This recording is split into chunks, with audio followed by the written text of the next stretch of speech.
याद है ना, मिस्टर थामा की प्यारी सी स्माइल? उनकी आंखों में हमेशा एक चमक रहती थी। अरशद थामा हमारे शहर का जाना पहचाना चेहरा थे।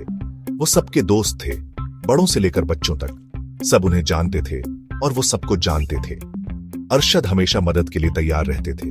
वो सादी जिंदगी जीते थे, लेकिन उनका दिल प्यार से भरा था। उन्होंने हमें दया और हिम्मत की कीमत सिखाई। उन्होंने हमें दिखाया कि एक अच्छा इंसान कैसे बनते हैं। अरशद थामा हमारे ही शहर में पैदा हुए और पले बढ़े। वो हमारी ही गलियों में खेले, बिल्कुल हमारी तरह। वो उसी स्कूल में गए, उन्हीं टीचर्स से पढ़े। वो हमारे ही एक थे। उनके माता पिता प्यार करने वाले और मेहनती थे। उन्होंने उन्हें ईमानदारी और सम्मान का महत्व सिखाया। अरशद ने छोटी उम्र से ही जिम्मेदार होना सीखा। वो हमेशा अपने परिवार और पड़ोसियों की मदद करते थे। उनका बचपन सादा था, छोटी छोटी खुशियों से भरा। उन्हें हवा वाले दिनों में पतंग उड़ाना बहुत पसंद था। उन्हें अपने दादाजी से कहानियां सुनना अच्छा लगता था। इन्हीं शुरुआती अनुभवों ने उन्हें आगे चलकर एक दयालु और केयरिंग इंसान बनाया। अरशद थामा का दिल सोने का था। वो हमेशा जरूरतमंदों की मदद के लिए तैयार रहते थे। किसी भी मुसीबत में वो सबसे पहले मदद का हाथ बढ़ाते थे। वो बच्चों को सड़क पार कराते थे। वो बुजुर्गों के लिए सामान उठाते थे। वो लोकल लाइब्रेरी में भी वॉलंटियर करते थे, किताबों के लिए अपना प्यार बांटते थे। बदले में वो कभी कुछ नहीं चाहते थे। उन्हें दूसरों को खुश करने में खुशी मिलती थी। उनकी दयालुता के छोटे छोटे कामों का बहुत बड़ा असर होता था। वो लोगों के चेहरों पर मुस्कान लाते थे। वो उनके दिलों को गर्माहट देते थे। उन्होंने हमें सिखाया कि दयालुता का एक छोटा सा काम भी बहुत बड़ा बदलाव ला सकता है। एक तूफानी शाम हमारे शहर पर मुसीबत आ गई। नदी में बाढ़ आ गई और पूरा शहर पानी में डूब गया। लोग अपने घरों में फंस गए। सबके दिलों में डर बैठ गया। वो दिन ऐसा था जैसा पहले कभी नहीं देखा था। एक ऐसा दिन जिसने हमारे शहर के हौसले को परखा। इस डर और अफरा तफरी के बीच एक आदमी डटा रहा।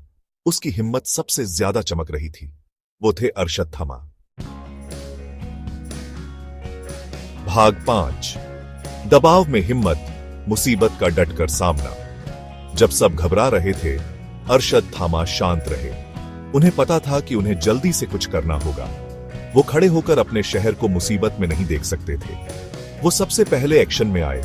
उन्हें एक छोटी नाव मिली और उन्होंने अपने घरों में फंसे लोगों को बचाना शुरू कर दिया। उन्होंने तेज पानी का सामना किया और अपनी जान जोखिम में डालकर दूसरों को बचाया। वो तब तक नहीं रुके जब तक सब सुरक्षित नहीं हो गए।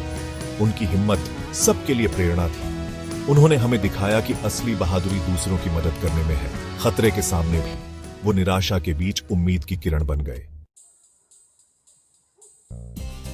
भाग 6। एकजुट शहर। शहर पर अरशद का असर। बाढ़ बहुत दुख लाई, लेकिन इसने हमारे शहर को और करीब भी लाया। अरशद थामा की बहादुरी ने समुदाय में एकता और लचीलेपन की भावना जगाई। लोगों ने एक दूसरे के घर और जिंदगी फिर से बनाने में मदद की।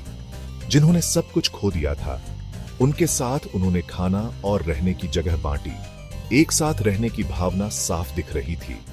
अरशद थामा के उदाहरण का गहरा असर हुआ। उन्होंने हमें एकता की ताकत, दया की शक्ति दिखाई। उन्होंने हमें सिखाया कि हम साथ मिलकर मजबूत होते हैं, खासकर मुश्किल समय में। भाग 7। विरासत जिंदा है। एक सच्चे हीरो को याद करते हुए। अरशद थामा अब हमारे बीच नहीं है, लेकिन उनकी यादें जिंदा हैं। उनकी कहानी हमें प्रेरित करती रहती है, हमें दया, हिम्मत और समुदाय की ताकत याद दिलाती है। उनका नाम हमारे शहर के दिल में लिखा है। उन्हें एक सच्चे हीरो के रूप में याद किया जाता है, इंसानियत की सबसे अच्छी मिसाल के रूप में। उनकी विरासत सिर्फ एक याद नहीं है, बल्कि एक जिंदा सबूत है कि एक इंसान भी दुनिया में बदलाव ला सकता है। भाग 8। पीढ़ियों के लिए प्रेरणा। अरशद की कहानी, उम्मीद की किरण। अरशद थामा की कहानी हम सबके लिए प्रेरणा है, छोटे बड़े सबके लिए। उन्होंने हमें सिखाया कि महानता शोहरत या पैसों से नहीं आती, बल्कि दया और हिम्मत के छोटे छोटे कामों से आती है। उनकी जिंदगी एक याद दिलाती है कि आम लोग भी असाधारण काम कर सकते हैं। उनकी विरासत आने वाली पीढ़ियों को प्रेरित करती रहेगी, हमें याद दिलाती रहेगी कि एक इंसान भी दुनिया में बदलाव ला सकता है। भाग 9। समापन। अरशद हमेशा हमारे दिलों में। अरशद भले ही चले गए हों, लेकिन उनकी आत्मा हमारे शहर के दिल में जिंदा है। उन्हें उनकी दयालुता, उनकी हिम्मत और अपने समुदाय के लिए उनके अटूट प्यार के लिए हमेशा याद किया जाएगा। उनकी कहानी मानवीय भावना की ताकत का प्रमाण है, एक ऐसी दुनिया में उम्मीद की किरण जो अक्सर अंधेरे में डूबी लगती है। उन्होंने हमें सिखाया कि दयालुता के छोटे छोटे काम भी एक लहर पैदा कर सकते हैं, सकारात्मकता की एक लहर जो दुनिया को बदल सकती है। आइए हम सब उनके उदाहरण पर चलने की कोशिश करें, अपनी दुनिया को ज्यादा दयालु, बहादुर और करुणामयी जगह बनाएं। अरशद थामा, आप हमेशा हमारे दिलों में रहेंगे।